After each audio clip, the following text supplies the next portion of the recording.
Welcome to a brief introduction of the DS jet mixing system, and an overview of how it can revolutionize the way tank owners think about sludge and tank cleaning.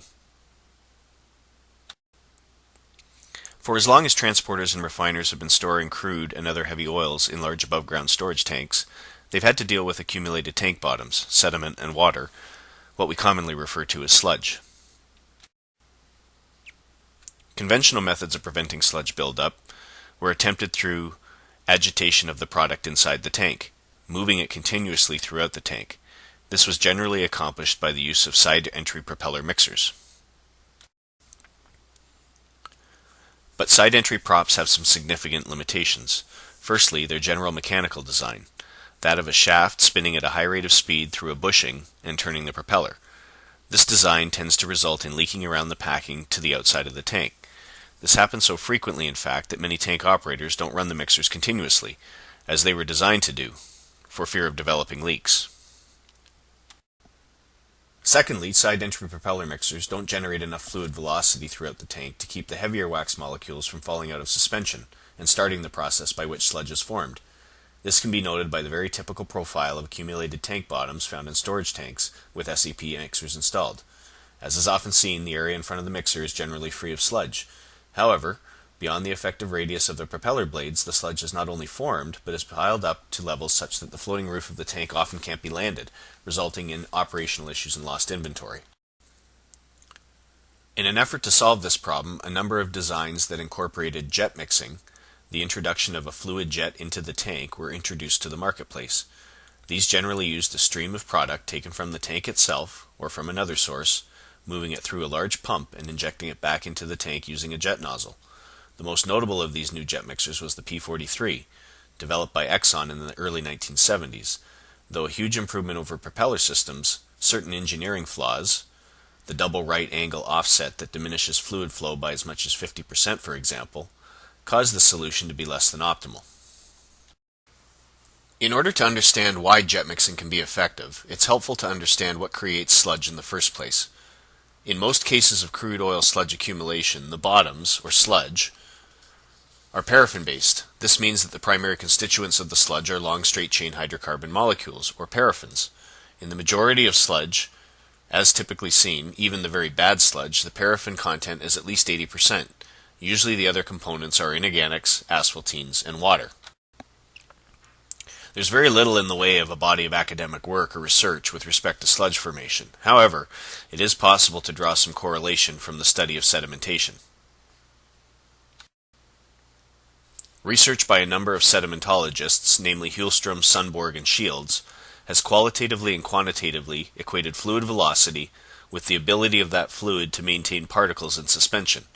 We've always kind of known this intuitively as it relates to crude oil, hence the introduction of propeller-type mixers to attempt to keep the product in the tank moving.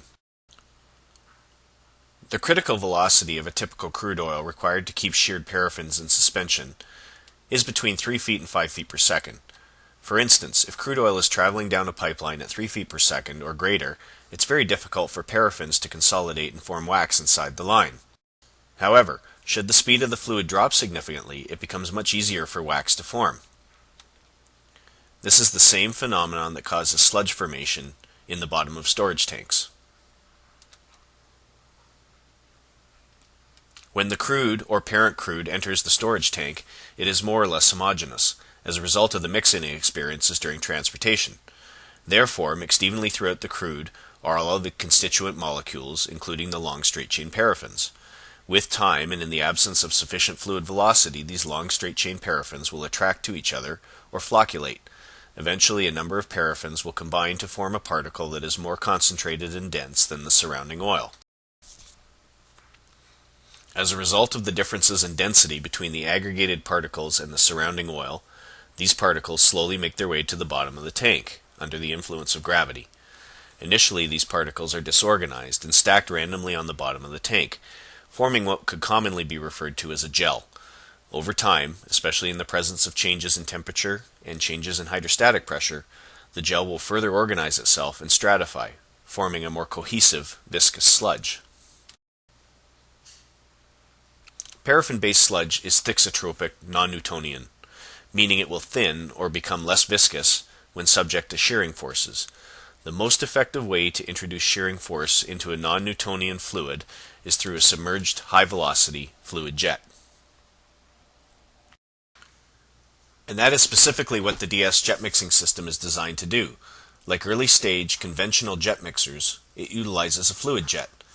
But its patented inline design enables the fluid to maintain a discharge pressure of approximately 150 pounds per square inch. Due to its unique design, the DS jet mixer can be activated and operated without taking the tank out of service or lowering the product level. This brief video will show us how. The DS jet mixer sits resident on the storage tank in its dormant configuration. When the time comes to activate the unit, the API conformant cover is removed, the secondary and main ball plugs are removed,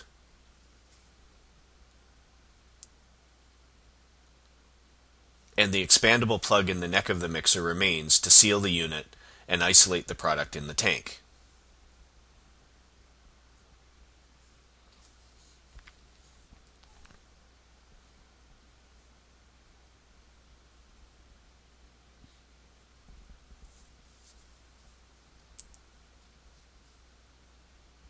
The stinger is then screwed into the gimbal, and a 4-inch full-port ball valve is attached.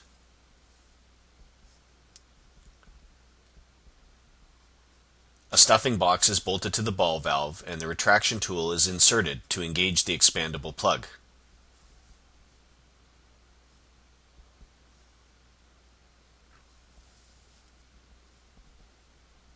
The plug is unscrewed and pulled back through the stinger and ball valve.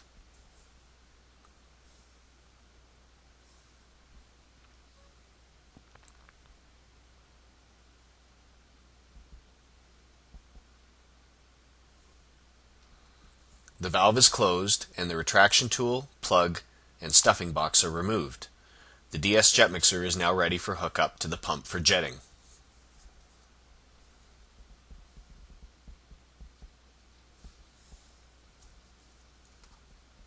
The DS jet mixer is designed to rotate about 120 degrees in the horizontal plane. This is accomplished by allowing the gimbal to float on 2 pins and between 2 O-ring seals. As the unit crosses the tank, the paraffins are gradually dissolved and resuspended into the parent crude.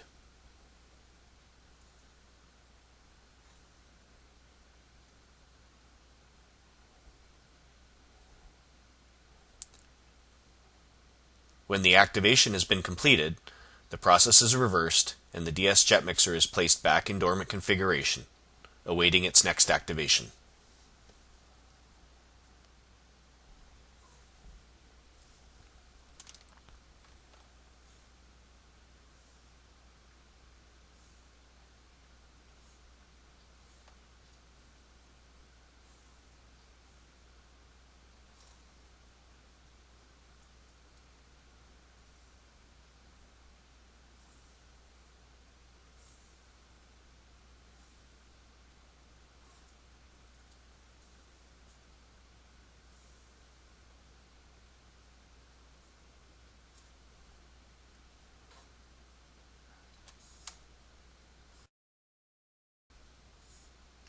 The pumps used to power the DS jet mixing system are the AOS 450 and AOS 550, specifically designed solid handling pumps that produce volumes upwards of 2,500 US gallons per minute. In addition to results from the more than 275 installations around the world, we employ advanced computational fluid dynamics modeling software, or CFD systems, to ascertain the performance of the DS jet mixing system and the fluid velocities obtained. This model shows the performance of the DS jet mixer over a period of 24 hours with an initial 12-hour sweep across the entire floor, and a static mix in the extreme left position lasting 12 hours. We can see that the jet generates fluid velocities ranging from 24 feet per second to 10 feet per second, immediately surrounding the jet wall. You'll recall that the velocity required to maintain wax particles in suspension is 3 to 5 feet per second. The velocity required to shear the wax into longer straight-chain paraffin molecules is actually much higher, at 6 to 8 feet per second. The higher velocities generated by the DS jet mixer, however, transfer enough kinetic energy to loosen and suspend heavy sludge that may exist closer to the tank floor. On tanks larger than 150 feet in diameter, multiple DS jet mixers are installed and activated simultaneously, as shown in the model here. You will note that as the mixers are moved through 120 degrees of horizontal motion, the entire area of the tank floor is subjected to the required fluid velocity to resuspend accumulated sludge and shear the wax molecules back into long-chain hydrocarbons. Let's look at some before and afters that demonstrate the types of results we've seen. Real-world results over the past 10 years speak for themselves. Numerous cases, some shown here, have proven that the DS jet mixing system can reduce accumulated tank bottoms by up to 99%, often resulting in significant profits for our customers in reclaimed usable hydrocarbon. In the case of this tank, over 10,000 barrels of product were reclaimed, with a recovered value of nearly $800,000. This particularly difficult project began with almost 33,000 barrels of sludge in the tank. Over a period of time, and by shipping multiple batches in order to keep the product on spec, the DS jet mixing system recovered over 28,000 barrels of usable product, well over $2 million worth. This project was executed in February when the sludge in the bottom of the tank was exceptionally cold and firm. Ultimately, the DS jet mixing system resulted in an 85% reduction in waste. Cost and the benefits of recovery are one element, certainly, but use of the DS jet mixing system also makes compliance with regulatory guidelines easier. Take API 2016. Section 6.1 states, employers, owners, operators, and contractors shall establish and implement non-invasive procedures to remove as much heavy product, sludge, and residue as possible from the tank before the tank cleaning workers arrive. This minimizes atmospheric emissions and reduces the potential for flammable and toxic exposure hazards associated with removal when opening and entering the tank.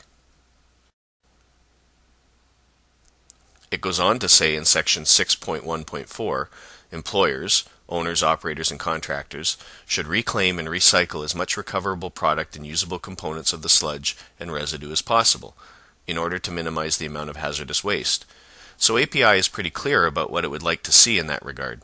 Ideally, a method or process of reducing the amount of sludge in a tank and reclaiming as much hydrocarbon as possible, thereby reducing or eliminating the amount of waste generated from the final cleaning operation, and also reducing the tank outage time. Both would fit the bill with respect to what API recommends and what the tank owners and operators want in terms of cleaning operations. We've already talked a bit about some of the benefits to this approach. More recovered product, less tank downtime, more usable tank volume, less risk to workers, and of course longer tank lives that result from regular removal of corrosive elements. The DS jet mixing system helps tank owners and operators accomplish all of this in a manner which can recover the initial investment with its first use. We believe that new ideas and better solutions exist that can help our customers confront their operational challenges head-on. The DS jet mixing system is key to our innovative tank bottoms management system. We'd be happy to discuss it with you in person. Please contact us at the number or email shown here. Thank you.